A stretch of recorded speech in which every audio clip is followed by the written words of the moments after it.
জয় গৌর, জয় নিতাই।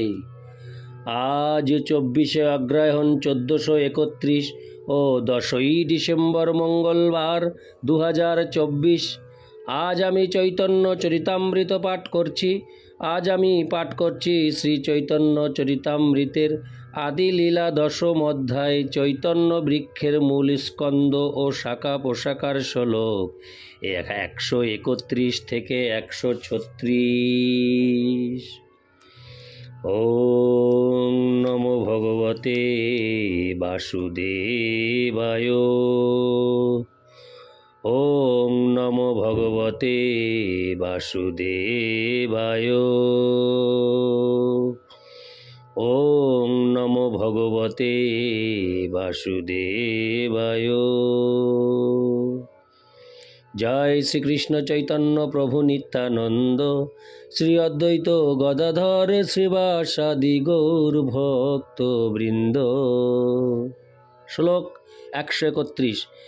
কাশী মিশ্র প্রদ্যুম্ন মিশ্র রায় ভবানন্দ, যাহার মিলনে প্রভু পাইলা আনন্দ। শ্লোকার্থ: জগন্নাথপুরীর ভক্তের তালিকায় পরমানন্দপুরী স্বরূপ দামোদর, সার্বভৌম ভট্টাচার্য ও গোপীনাথ আচার্য। কাশী মিশ্র হচ্ছেন পঞ্চম, প্রদ্যুম্ন মিশ্র হচ্ছেন ষষ্ঠ এবং ভবানন্দ রায় হচ্ছেন সপ্তম।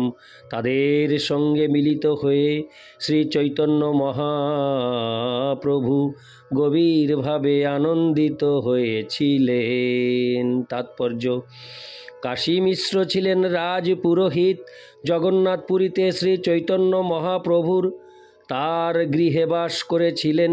পরে বক্রেশ্বর পণ্ডিত সেই স্থান লাভ করেন এবং তারপর তার শিষ্য গোপাল গুরু গোস্বামী সেই স্থান প্রাপ্ত হন। তিনি সেখানে শ্রী রাধাকান্ত বিগ্রহ স্থাপন করেন। হরে কৃষ্ণ। গৌর গণোদ্দেশ ও দীপিকায় 193 বর্ণনা করা হয়েছে যে কাশী মিশ্র ছিলেন ব্রজের কৃষ্ণবল্লভা নাম্নী গোপী। উড়িষ্যাবাসী প্রদ্যুম্ন মিশ্র ছিলেন শ্রী চৈতন্য মহাপ্রভুর এক মহান ভক্ত। উড়িষ্যার এক ব্রাহ্মণ পরিবারে তার জন্ম হয়, আর জন্ম বিচারে রামানন্দ রায় ছিলেন অব্রাহ্মণ। কিন্তু তবুও শ্রী চৈতন্য মহাপ্রভু প্রদ্যুম্ন মিশ্রকে রামানন্দ রায়ের কাছ থেকে হরিকথা শ্রবণ করতে উপদেশ দেন। সেই ঘটনা অন্তলীলার পঞ্চম পরিচ্ছেদে বর্ণনা হয়েছে। ভবানন্দ রায় ছিলেন শ্রী রামানন্দ রায়ের পিতা।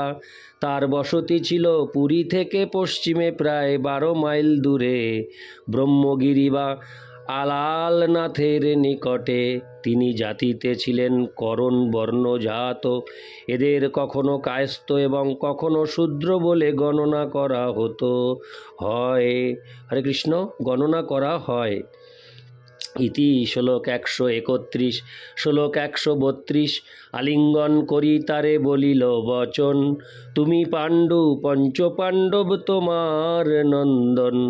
শ্লোকার্থ: ভবানন্দ রায়কে আলিঙ্গন করে শ্রী চৈতন্য মহাপ্রভু তাকে বললেন, তুমি হচ্ছ পাণ্ডু এবং তোমার পঞ্চপুত্র হচ্ছে পঞ্চপাণ্ডব। ইতি শ্লোক 132। শ্লোক 133।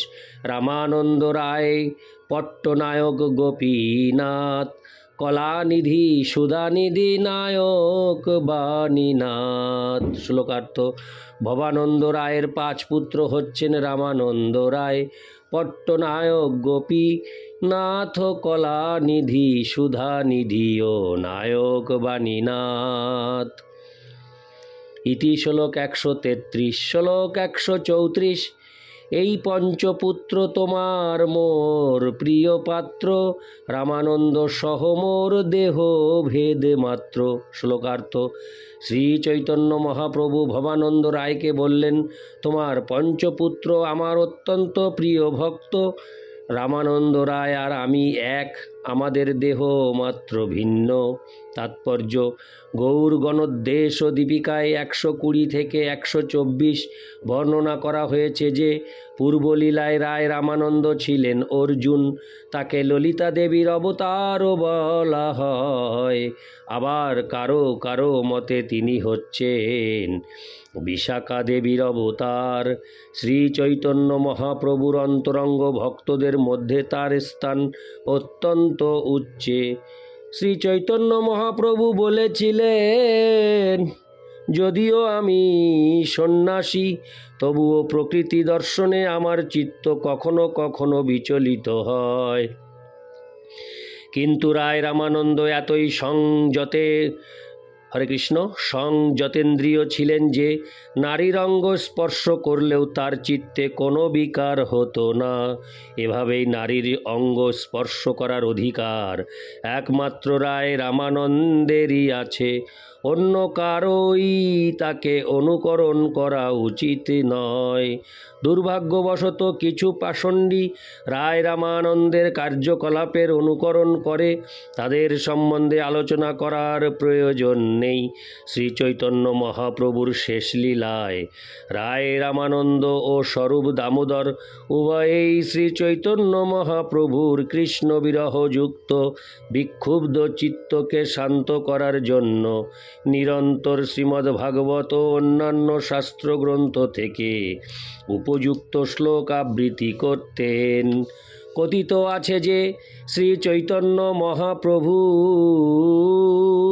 যখন দক্ষিণ ভারতে যান, তখন সার্বভৌম ভট্টাচার্য তাকে রায় রামানন্দের সঙ্গে সাক্ষাৎ করতে বলেন, কেননা শ্রীকৃষ্ণের সঙ্গে ব্রজ গোপিকাদের মাধুর্য প্রেম তার মতো এত গভীরভাবে আর কেউ উপলব্ধি করতে পারেননি।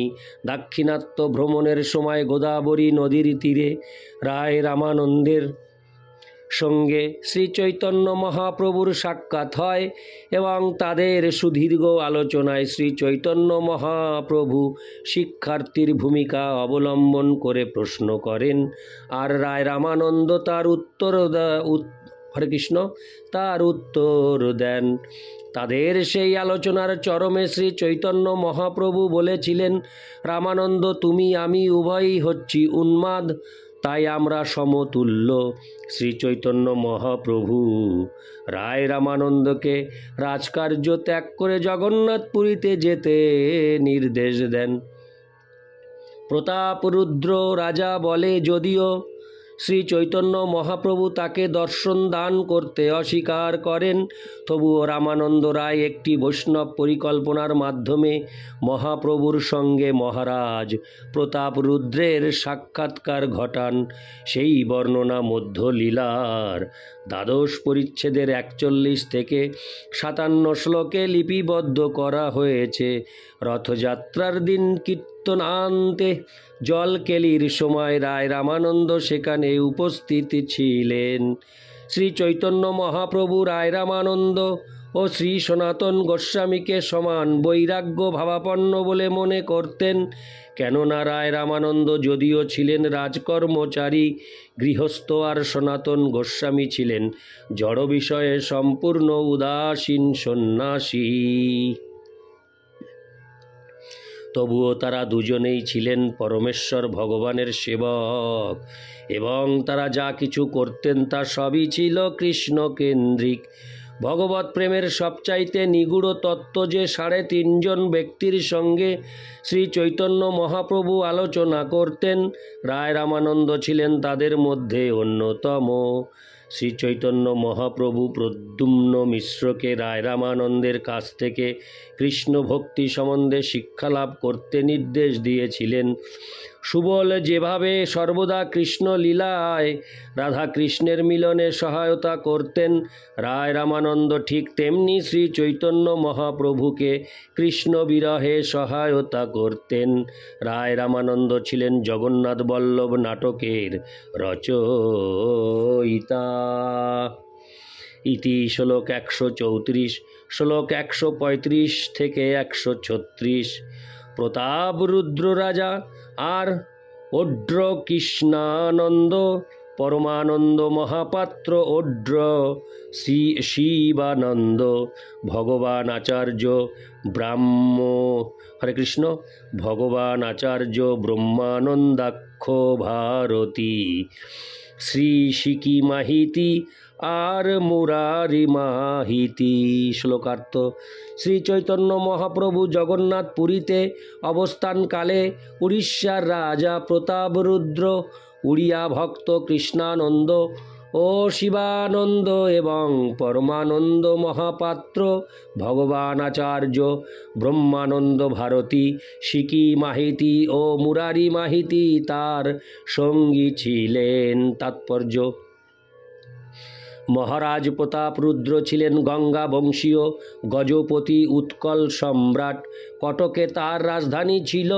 তিনি মহাপ্রভুর গুণাবলী শ্রবণ করে দীন বেশে অনেক সেবা ও উৎকণ্ঠার পর রামানন্দ রায় ও সার্বভৌম ভট্টাচার্যের সাহায্যে মহাপ্রভুর কৃপা লাভ করেন। গৌর গণোদ্দেশ ও দীপিকায় 118 বর্ণিত হয়েছে যে হাজার হাজার বছর পূর্বে যে মহারাজ ইন্দ্রদুম্ন শ্রীক্ষেত্রে জগন্নাথ দেবের মন্দির প্রতিষ্ঠা করেছিলেন, তিনি পরে শ্রী চৈতন্য মহাপ্রভুর লীলায় পুনরায় তারই বংশে মহারাজ প্রতাপরুদ্র রূপে জন্মগ্রহণ করেছেন। তেজ বীর্যে মহারাজ প্রতাপরুদ্র ছিলেন দেবরাজ ইন্দ্রের মতো। তারই তত্ত্বাবধানে চৈতন্য চন্দ্রোদয় নাটকটি রচিত হয়। চৈতন্য ভাগবতের অন্তখণ্ডের 5ম অধ্যায়ে পরমানন্দ মহাপাত্র সম্বন্ধে বর্ণনা করে বলা হয়েছে, উৎকলে শ্রী চৈতন্য মহাপ্রভুর যত অনুচর জন্মগ্রহণ করেছিলেন এবং শ্রী চৈতন্য মহাপ্রভুকে তাদের প্রাণেশ্বর বলে গ্রহণ করেছিলেন, তাদের মধ্যে পরমানন্দ মহাপাত্র অন্যতম। ভগবৎ প্রেমানন্দে তিনি সর্বদা শ্রী চৈতন্য মহাপ্রভুর কথা চিন্তা করতেন। ভগবান আচার্য ছিলেন হালি শহরের অধিবাসী এবং এক মহাপণ্ডিত, কিন্তু তিনি সব কিছু ত্যাগ করে শ্রী চৈতন্য মহাপ্রভুর সঙ্গ লাভের জন্য জগন্নাথ পুরীতে এসেছিলেন। তার সঙ্গে শ্রী চৈতন্য মহাপ্রভুর সখ্যরসের সম্পর্ক ছিল ঠিক বৃন্দাবনে হরে কৃষ্ণ ঠিক বৃন্দাবনের গোপ বালকদের মতো। তিনি সর্বদা স্বরূপ দামোদর গোস্বামীর প্রতি সখ্য ভাবাপন্ন ছিলেন। তিনি ঐকান্তিকভাবে শ্রী চৈতন্য মহাপ্রভুর চরণ কমল আশ্রয় করেছিলেন। তিনি কখনো কখনো শ্রী চৈতন্য মহাপ্রভুকে গৃহে নিমন্ত্রণ করতেন। ভগবান আচার্য ছিলেন অত্যন্ত উদার ও সরল। তার পিতা শতানন্দ খা যেমন ভয়ানক বিষয়ী ছিলেন, তার অনুজ গোপাল ভট্টাচার্য তেমনি মায়াবাদী ছিলেন। তিনি কাশীতে মায়াবাদ ভাষ্য অধ্যয়ন করে তার জ্যেষ্ঠ ভ্রাতা ভগবান আচার্যের কাছে এলে ভগবান আচার্য স্নেহবশত তার কাছে মায়াবাদ শুনতে চেয়েছিলেন, কিন্তু তা ভক্তির বিরুদ্ধ বলে স্বরূপ দামোদর গোস্বামী তাকে নিবারিত করেন। একদিন ভগবান আচার্যের পূর্ব পরিচিত একজন বাঙালি কবি একটি ভক্তি সিদ্ধান্ত বিরোধী নাটক রচনা করে এনে তার বাসায় অবস্থান করে শ্রী চৈতন্য মহাপ্রভুকে তা শোনাতে ইচ্ছা করেন। হরে কৃষ্ণ। কিন্তু স্বরূপ দামোদর গোস্বামী তাতে অনুমতি না দিয়ে পরে যখন সেই নাটকের প্রস্তাবনাতেই প্রচুর ভক্তি সিদ্ধান্ত বিরোধ প্রদর্শন করান, তখন সেই বঙ্গদেশীয় কবি তার ভুল বুঝতে পেরে স্বরূপ দামোদর গোস্বামীর শরণাগত হন এবং তার কৃপা ভিক্ষা করেন। সেই ঘটনা অন্তলীলার ৫ম পরিচ্ছেদে ৯১ থেকে ১৫৮ শ্লোকে বর্ণিত হয়েছে। গৌর গণোদ্দেশ ও দীপিকায় ১৮৯ উল্লেখ করা আছে যে শিকি মাহিতি ছিলেন রাগ লেখা নামক শ্রীমতী রাধারানীর দাসী। তার ভগিনী মাধবী ছিলেন কলা কেলি নামক শ্রীমতী রাধারানীর সহচরী সিকি মাহিতি, মাধবী এবং তাদের ভ্রাতা মুরারি মাহিতি, এরা সকলেই ছিলেন শ্রী চৈতন্য মহাপ্রভুর অনন্য ভক্ত, যারা এক পলকের জন্যও শ্রী চৈতন্য মহাপ্রভুকে ভুলে থাকতে পারতেন না। উড়িয়া ভাষায় চৈতন্য চরিত মহাকাব্য নামক একটি গ্রন্থ আছে। তাতে সিকি মাহিতি সম্বন্ধে বহু বর্ণনা রয়েছে। একটি বর্ণনায় তার এক স্বপ্নের কথা বলা হয়েছে। সিকি মাহিতি সর্বদা মানসে ভগবানের সেবা করতেন। একদিন রাতে তিনি এভাবেই সেবা করতে করতে ঘুমিয়ে পড়েন। রজনী শেষে তিনি স্বপ্ন দেখেন যে গৌরপাদ পদ্ম দর্শনকারী অনুজেরা তাকে জাগরিত করছেন। এই আশ্চর্য স্বপ্ন দর্শনে জাগ্রত হয়ে তিনি তার ভ্রাতা ও ভগ্নীকে দেখতে পেয়ে অতি আনন্দিত অন্তরে তাদের আলিঙ্গন করলেন। তাতে তারা সকলেই বিস্মিত হলেন। সিকি মাহিতি তখন তাদের বললেন, ভাই, আমি যে স্বপ্ন দেখেছি তোমরা তা শ্রবণ করো, তা অতি বিচিত্র। শ্রী শচীসূতের মহিমা যে অপ্রমেয়, আজই কেবল আমি তা জানতে পারলাম। দেখলাম গৌর সুন্দর নীলাচল চন্দ্র শ্রী জগন্নাথকে দর্শন করে তার মধ্যে ক্ষণে ক্ষণে প্রবেশ করছেন এবং পুনঃ পুনঃ বাইরে এসে আবার তাকে দেখছেন। কি আশ্চর্য! আমি এখনও পরমেশ্বর গৌর সুন্দরকে সেই অবস্থাতেই দেখছি। আমার দৃষ্টি কি ভ্রান্ত হয়েছে? হায়, সেই অসীম কৃপা সিন্ধু গৌর সুন্দর আমাকে জগন্নাথ দেবের সামনে দেখে আমার নাম ধরে ডেকে তার দীর্ঘ উন্নত ললিত বাহুর দ্বারা আমাকে যেন আলিঙ্গন করলেন। এভাবেই পুলকিত অন্তরে সিকি মাহিতি অশ্রুপূর্ণ লোচনে প্রেমে গদগদ কণ্ঠে সেই কথা বলতে বলতে সেখান থেকে বেরিয়ে গেলেন।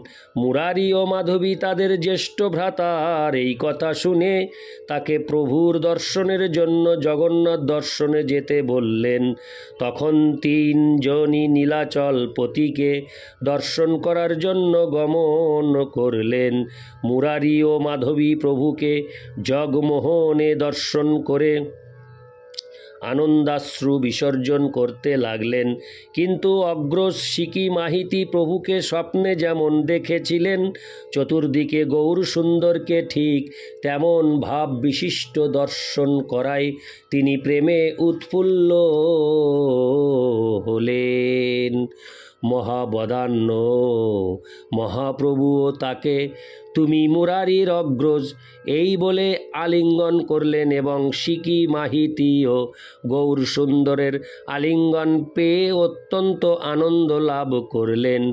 সেই থেকে সিকি মাহিতি গৌরপাদ ও পদ্মগন্ধে সব কিছু ভুলে গিয়ে অভীষ্টদেব শ্রী গৌরের সেবা করতে লাগলেন।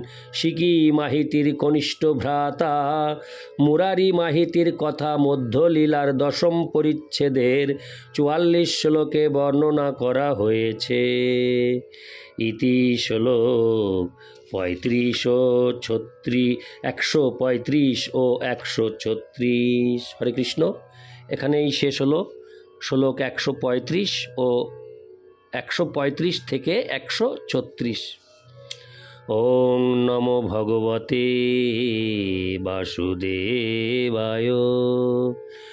ওং নমো ভগবতে বাসুদেবায়।